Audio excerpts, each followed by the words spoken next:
It's v.h.s.x. What do you mean? Alright everybody, welcome back to a brand new video. Today we have another reaction discussion type of video that was suggested by one of you guys in the Discord community. So shout out to you guys for suggesting these. And if you want to be able to suggest your own suggestions, you suggest your own suggestions of videos, you can go ahead and join the Discord with the link in the description. You can accept the rules with the knife emote. But this one is from the theMrHeadache, titled "We Have to Talk About Survivor Skill in 2026 Dead by Daylight." And I have to say that this definitely is a lot to talk about. I've probably covered something similar in the past, and if you want to watch the original video, it'll be linked in the description. We're not going to be covering the full video, just talking points. And I wanted to quickly also preface, because this is also, you know, mentioned in the original video, it's not a survivor hate video, obviously. And if that is what you're here for, that's not really what the intent of it is.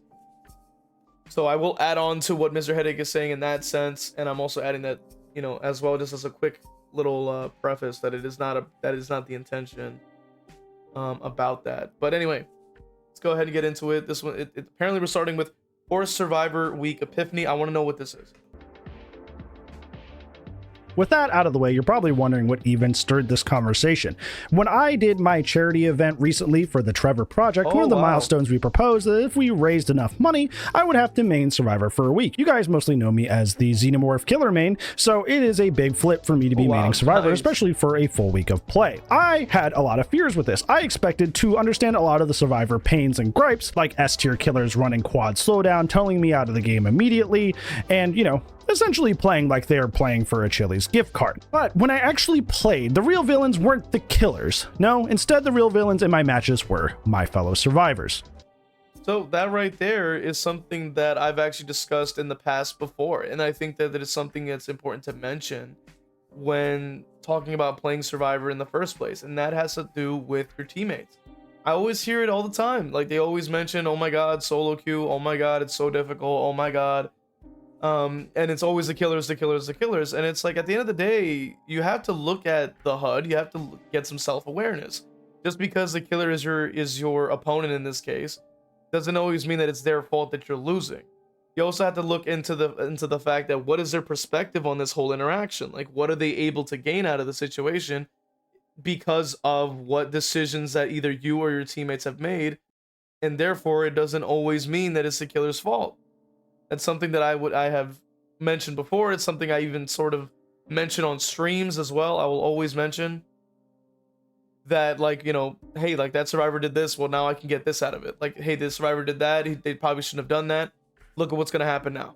And it's in passing, but it still is a part of the conversation, because it's true. You know, a lot of the little like micro decisions from survivors will allow killers to be able to gain advantages.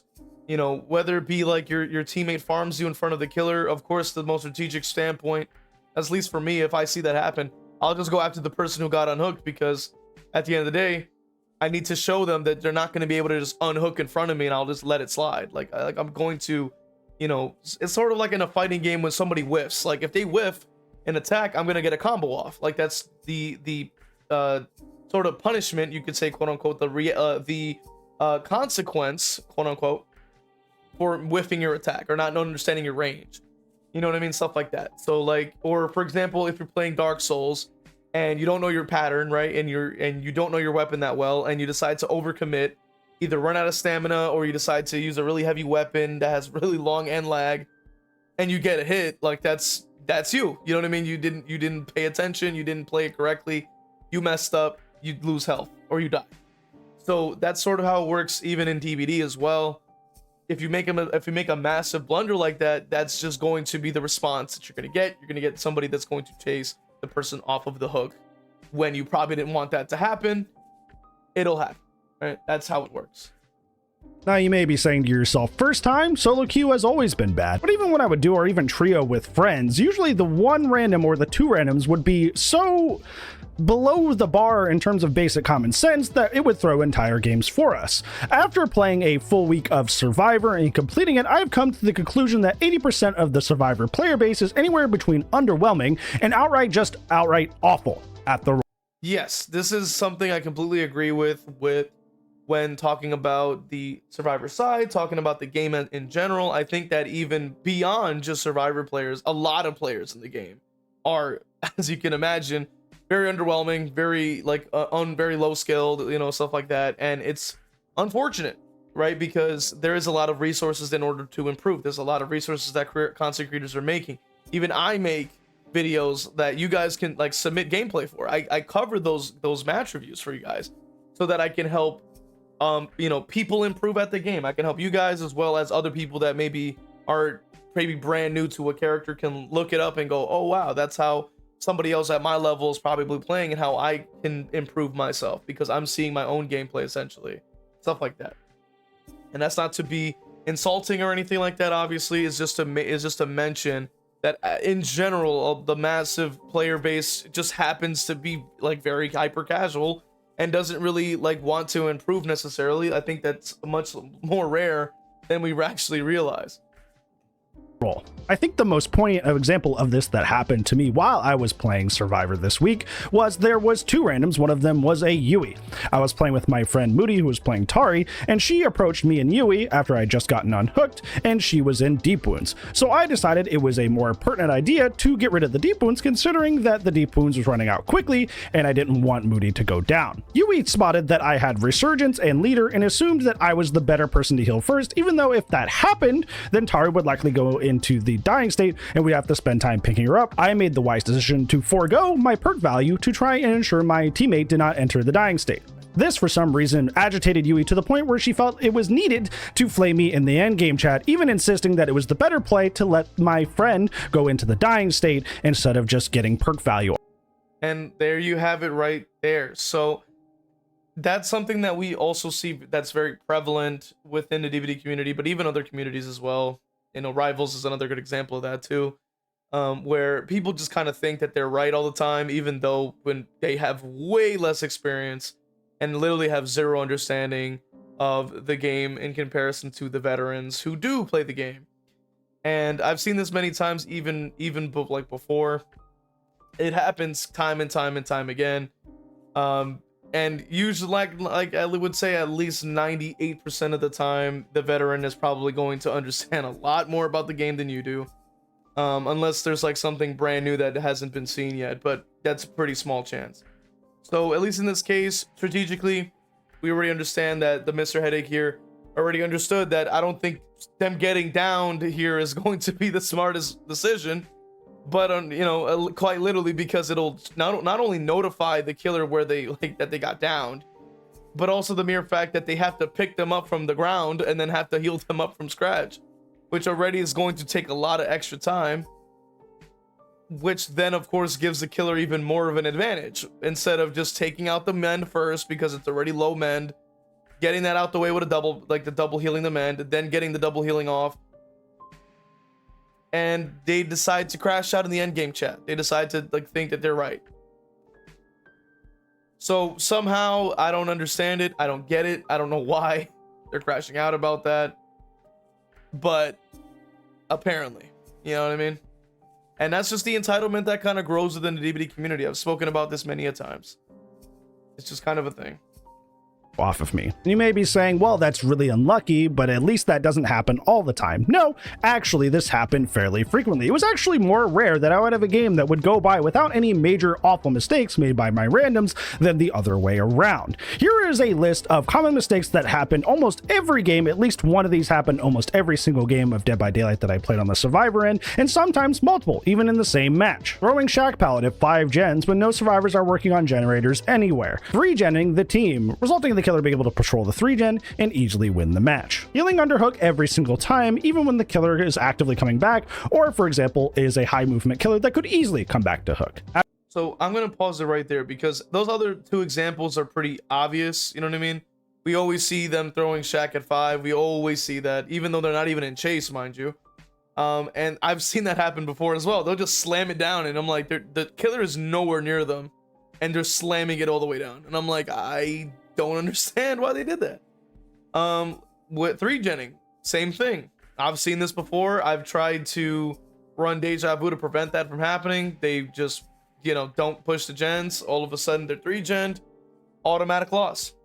Had that happen before. Now, I have had situations where I was able to break the 3-gen because we had killers that overcommitted pretty heavily to one person, so I would just keep pushing the gen and then running away, and then of course continuing to progress the gen because they would overcommit way too long. So let's go, and then the other one is the healing under hook every time, which is something that I was talking about earlier, which was sort of the punishment for making a mistake. Now, in those other examples, they're pretty obvious. Like if Shack is one of the strongest tiles, you don't have Shack palette, yada yada. You already know the answer. Healing under hook every time. Like this is something that I wanted to touch on because this is something that I specifically try to prevent from happening because they love to heal under hooks. They always do for some reason. Even when I'm playing killer, I see it very common, and I think it's because of the fact that the healing speeds have gotten pretty crazy with these perks. That are probably going ahead and just doing it because it's that instant. However, if you are going against high mobility, they're probably going to get over there before it's done, or they're going to get over there and it'll be done, but then the person just gets injured again. So, and pretty quickly as well. So it's not like it really made it much of a difference. So that is what I was like sort of touching on when it comes down to the consequences of actions, and this is it right here. You know what I mean? Especially if they keep coming back every time, like, and you keep doing it, you're just going to get more people injured and downed. Actively coming back, or for example, is a high movement killer that could easily come back to hook. After unhooking many of my survivor teammates, they would try to use their base kit BT to run straight into the killer straight off hook, resulting in them getting tunneled. Many of my teammates refused to take aggro for teammates who were on death hook, even if they had literally 0 hook states. My teammates would refuse to heal teammates that were death hook. Teammates would often bring their chases that they were in to generators that were... Yeah, these are extremely common things that I've even seen, like when I've been playing killer, as well as when I've played survivor in the past. It's extremely common. It's extremely common to see all of these things actively being worked on. My random teammates would take a pallet or window away from me while I was injured while they were completely healthy. Many of my teammates would hover for flashlight saves that realistically they had 0 chance to get. This could be when they're facing a wall, they didn't have iron wills, so they were really loud, so it was very obvious they're going to get caught. And what's funny is that they'll still shine it at them too, even though there's no angle, like their head is completely, their nose is like inside the wall.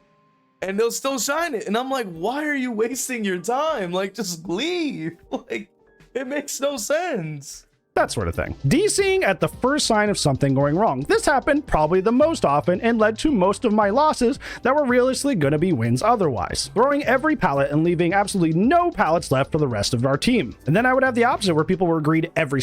So this is what I've seen a lot of as well, right? I've seen this a lot as well when I've even played killer on stream recently. You know, and then, you know, the usual joke is like, don't worry guys, do the gens. I'm looping the killer, the looping in question, and then you just see slam, run to next, slam, run to next one, slam, run to next one, slam, run to next one. Like it's ridiculous. But it's true. It's actually super common.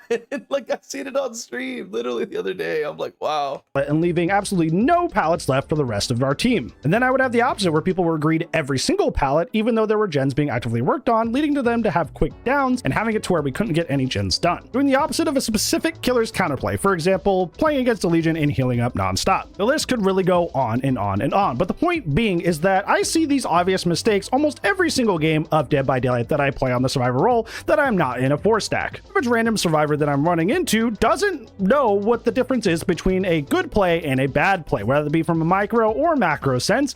The decision making is just not there for most of the survivors that I am paired up with. I do want to say early on here, and we'll touch on this later, that this is fine. You don't have to be a god looper or as strong as your favorite YouTuber that main survivor. But the problem is that many of these survivor players that make these mistakes will then turn and blame the game, or they... Yep, that right there is extremely correct. Yeah, that is extremely correct. This is touching on a very prevalent issue that we also have in the DBD community, that is a lack of skill and a lack of wanting to improve. And then, of course, it then leads into, you know, getting everything nerfed and changed and getting all these ridiculous buffs that aren't really needed on Survivor. And unfortunately, behavior has been trying to give more of those kinds of changes, and that's what we've seen with, you know, the base get borrow time and all of these other things that we can keep on listing ad nauseum, because that is contributing to this big issue, right? The list is pretty long. There's a lot of mistakes that they make. There's a lot of things that they don't really want to improve at, and it's unfortunately the case with this game. And I mean, it's beyond obvious. I was talking about this previously, even in a different video, talking about like the trickster counterplay. You know, people will just go ahead and be like, oh, well, guess there's no counterplay, I give up. And it's like, no, you just have to learn it. Like, it's not that hard to just sit down and try to look it up, you know, try to understand, you know, what is it that other tricksters are doing, or rather other players that are going against trickster are doing in order to counter it. You know, it is a thing. And like I've also stated many times, the game is not designed for you to run 5 gens forever. Like, that's just not how it works. Like, that's why these different mechanics are in place, like the window blocking. That's why there is, you know, the palette resource being decreasing over time. It's why Bloodlust exists. It's like why these things are there, because you're going to go down eventually. The fact of the matter is, your goal is to try to waste as much time as physically possible. It's not about trying to be the pro level, you know, like, you know, maxed out like MMR or whatever clickbait titled thing you could think of for Survivor. You're just trying to just do the best that you can. That's literally should be the goal. But unfortunately, that's not like what they think is a thing. And there's a lot of actually great topics that are being discussed within this video here too. So I do highly recommend giving it a watch. I'm going to cover one more point and then I'll go ahead and get the heck out of here. So let's go ahead and take a look at this one. This one is an interesting point that I want to discuss. 2v8 can also lead to not wanting to learn. That's an interesting statement. That's why I wanted to specifically cover this. Highly recommend watching the video on your own, because there's a lot of interesting topics within this video. Highly recommend it. But we're gonna go ahead and cover this point specifically.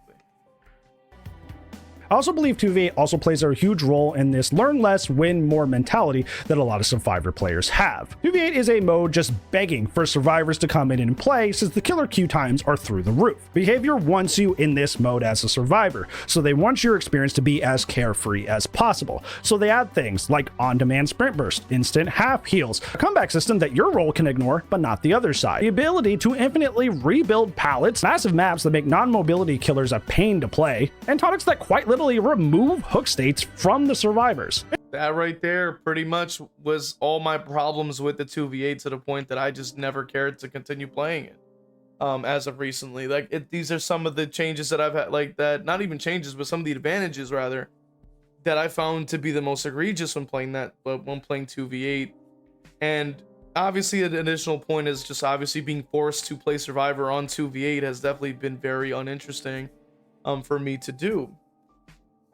And obviously one of those big things has to do with the mere fact that it is unfortunately very boring to play on 2v8 Survivor. It really isn't a lot to do. It's just kind of the same thing as 1v4. So I already didn't enjoy the 1v4 Survivor experience anyway. Already found it quite boring. So now it's even more of the boring. So unfortunately, this is a part of that sort of statement, right?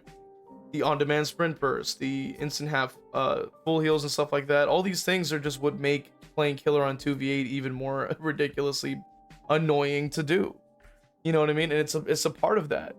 And it's very interesting, but it's also true, right? It's very true that that is the case. And I do think it, and like a lot of people probably will find like Survivor on 2v8 to be quite boring as well, just because of the mere fact that it's just so damn easy. Like, there really isn't much of a challenge, especially because like the humongous maps with the crazy palette density, infinitely respawning palettes as well, or rather rebuilding, I should say, also add to that lack of variety to face different killers, but also to even want to pick different killers. So you're kind of forced to just using the same S tier ones because they're the only ones that can keep up. Because you're waiting 45 minutes plus in order to get into a match, you're not going to want to sit there and lose it. you're gonna want to sit there and actually get some goddamn wins, because it takes too freaking long. There's a pain to play, and tonics that quite literally remove hook states from the survivors. Basically, the only thing that can go wrong in your 2v8 games is your fellow teammates. And according to behavior, this game mode is extremely popular and well beloved by the silent majority. So these players come off the high of basically just showing up and winning most of their games and feeling ultra powerful, to going back to 4v1, where your mistakes are going to be harshly punished instead of eased over. There are many survivor players that come out of 2v8 once it's over, believing that 4v1 should be more like 2v8 because it was more fun for them. And I believe that's where we get such drastic changes as the anti-killer changes that almost came through twice last year, but thankfully the community was smart enough to avoid those.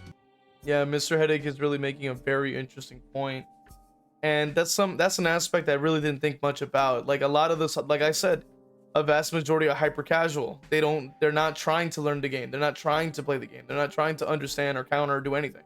They just want to sit on there and just kind of turn their brain off and just press buttons and go to La La Land. And because of that, that's why, like, they'll play 2v8, come back to 1v4 and go, wow, this is so boring. Like, my goodness, you know, it's so unbalanced, and oh my goodness, we need all these crazy more buffs to make Survivor so much more easy. And it's like, it already is easy. Like, you don't need to make it any easier. It's fine where it's at. But they continue to keep adding stuff. And obviously, like what Mr. Headache said here, that's why we ended up getting like these changes that nobody asked for.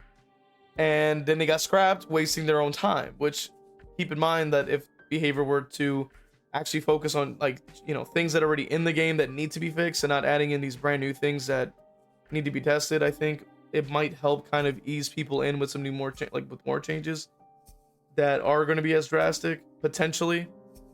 But even so, the changes were very horrible. So even so, I don't think that it was a good idea to, like, even if, you know what I mean, it's still quite bad.